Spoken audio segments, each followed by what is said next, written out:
Antony की BJP में धमाकेदार एंट्री, राहुल पर वार, कांग्रेस में हाहाकार, साउथ में कांग्रेस की उड़ गई धज्जियां।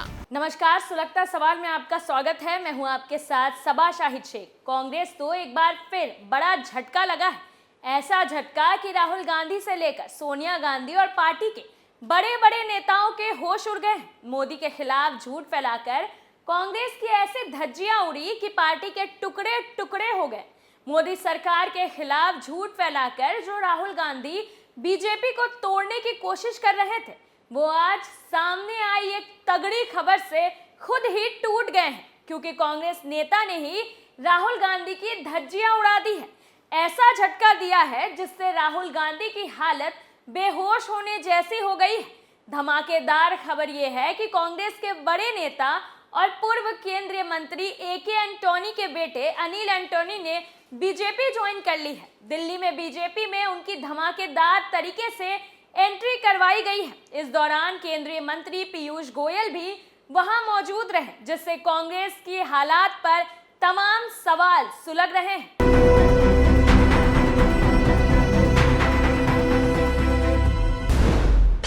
एंटनी ने क्यों छोड़ी कांग्रेस? क्या राहुल की वजह से बर्बाद हुई कांग्रेस? केरल में कैसे टूट गई कांग्रेस की कमर? क्या कांग्रेस के और भी नेता बीजेपी में होंगे शामिल? इन सवालों ने कांग्रेस में हंगामा खड़ा कर दिया है। अनिल एंटोनी ऐसे ही बीजेपी में शामिल नहीं हो गए। उससे पहले उन्होंने कांग्रेस के ऐसे काले चिट्ठे खोले जिनसे राहुल गांधी की टेंशन और ज्यादा बढ़ गई है। खैर, बीजेपी में उनका जाना जनवरी के आखिर में ही एक तरह से तय हो गया था, जब उन्होंने कांग्रेस का दामन छोड़ दिया था, क्योंकि उन्होंने इस्तीफा भी नॉर्मल तरीके से नहीं बल्कि धमाकेदार खुलासे के साथ दिया था।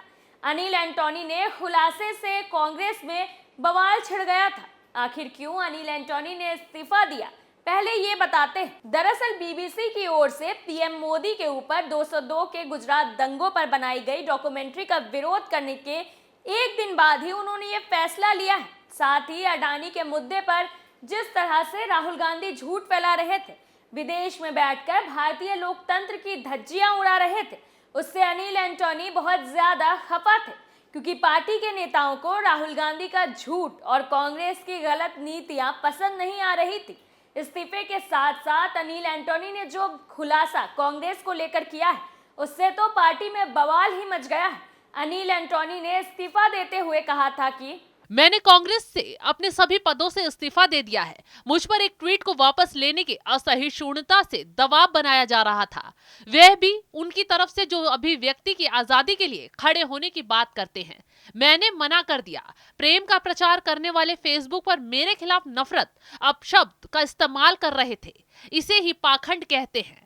अब मुझे आपके साथियों और कांग्रेस के नेतृत्व के करीबियों की तरफ से ज्ञात हो गया है कि वे सिर्फ चाटुकारों और चमचों के साथ काम करने के लिए उत्सुक है, जो कि बिना सवाल के आपके सवालों और मांगों को पूरा करेंगे। अनिल एंटोनी ने कांग्रेस को चाटुकारों की पार्टी करार दिया है। साथ ही ऐसे शब्दों का इस्तेमाल पार्टी के लिए किया है जिससे हर कोई कांग्रेस पर हंस रहा है। कांग्रेस की अब चारों तरफ से थू-थू हो रही है। जनवरी में इस्तीफा देने के बाद से ही अनिल एंटोनी लगातार कांग्रेस को लेकर हमलावर थे और केंद्र की नरेंद्र मोदी सरकार की प्रशंसा में जुटे हुए थे। अनिल एंटोनी का बीजेपी में शामिल होना केरल की राजनीति के लिहाज से महत्व बढ़ जाता है। हम सब जानते हैं कि अनिल के पिता एके एंटोनी का केरल की राजनीति में बहुत बड़ा कद रहा है। उनकी गिनती उन चुनिंदा नेताओं में होती रही है जिनके कारण केरल में पिछले 6 दशक से कांग्रेस का जनाधार कायम रहा है। के करुणाकरन और एके एंटोनी ही वो नेता हैं जिन पर केरल की जनता 70 के दशक से भरोसा करते आ रही थी। ऐसे में एके एंटोनी के बेटे अनिल का ये रुख बीजेपी के साउथ मिशन के लिए बेहद अहम हो जाता है, तो वहीं कांग्रेस के लिए बड़े नुकसान से कम नहीं है, क्योंकि उन्होंने कांग्रेस पर जो आरोप लगाए हैं, पार्टी नेताओं की तानाशाही की जो पोल खोली है, वो कांग्रेस को ले डूबेगी। ऐसे तो दक्षिण भारत में कर्नाटक को छोड़कर बीजेपी तेलंगाना, आंध्र प्रदेश, तमिलनाडु और केरल हर जगह उतनी मजबूत स्थिति में कभी नहीं रही। इसमें भी केरल में उसका जनाधार इन राज्यों की तुलना में सबसे कम है। तेलंगाना और तमिलनाडु में धीरे धीरे ही सही बीजेपी अपनी उपस्थिति दर्ज कराने में कामयाब रही है, लेकिन केरल में तमाम कोशिशों के बावजूद भी उसको उतनी सफलता नहीं मिली है, जिसको मजबूत करने के लिए बीजेपी ने अब धमाकेदार तरीके से काम किया। कांग्रेस के बड़े बड़े नेताओं को अपने पाले में शामिल किया है। उससे साउथ में बीजेपी का परचम लहराना तय हो गया है। भविष्य के नजरिए से अनिल एंटोनी के पक्ष में दो बातें हैं।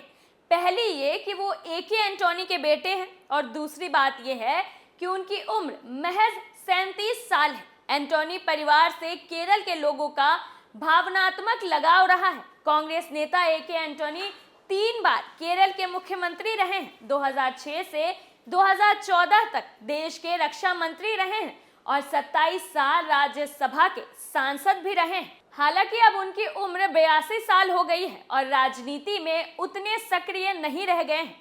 एंटोनी परिवार से केरल के लोगों के जुड़ाव का फायदा बीजेपी उठाना चाहती है और वो भविष्य में केरल में अनिल एंटोनी को पार्टी का चेहरा बना सकती है। हो सकता है कि 2024 के लोकसभा चुनाव में अनिल एंटोनी को बीजेपी चुनाव भी लड़वाए। उसके साथ ही केरल में 2026 में अगला विधानसभा चुनाव होना है, उस नजरिए से भी अनिल एंटोनी बीजेपी के लिए फायदेमंद साबित हो सकते हैं। वहीं बीजेपी के पास केरल में ऐसे नेता भी नहीं है जिनके नाम पर वहां की जनता बीजेपी पर भरोसा करे। आपको जानकर हैरानी होगी कि 2019 के विधानसभा में बीजेपी ने के सुरेंद्रन की अगुवाई में चुनाव लड़ी थी, जबकि के सुरेंद्रन 2 सीटों से चुनाव लड़ने के बावजूद कहीं से नहीं जीत पाए थे। अभी तक केरल में बीजेपी सही स्थिति में नहीं आ पाई है, तो ऐसे में बीजेपी को पता है कि केरल में पैर पसारना है तो किसी ऐसे चेहरे को आगे लाना होगा जिसके लिए वहां के लोगों में भावनात्मक लगाव भी हो, और इसके लिए एंटोनी परिवार से बेहतर कोई और नहीं हो सकता। केरल में बीजेपी तभी मजबूत हो पाएगी जब कांग्रेस वहां कमजोर होगी। केरल में कांग्रेस पर बढ़त बढ़ाने के लिए अनिल एंटोनी का ये कदम बीजेपी को फायदा पहुंचा सकता है। मिशन साउथ के नजरिए से बीजेपी के लिए केरल बहुत मायने रखता है। हर जगह नरेंद्र मोदी के नाम पर पार्टी को 2014 के बाद से जीत मिलती रही है, कहीं कम तो कहीं ज्यादा, लेकिन ये फैक्टर केरल में काम नहीं कर पा रहा है। केरल की राजनीति को साधने के लिए अनिल एंटोनी बीजेपी के लिए भविष्य में बड़ा मोहरा साबित हो सकते हैं, बीजेपी की राजनीतिक मंसूबों को पंख लगा सकते हैं।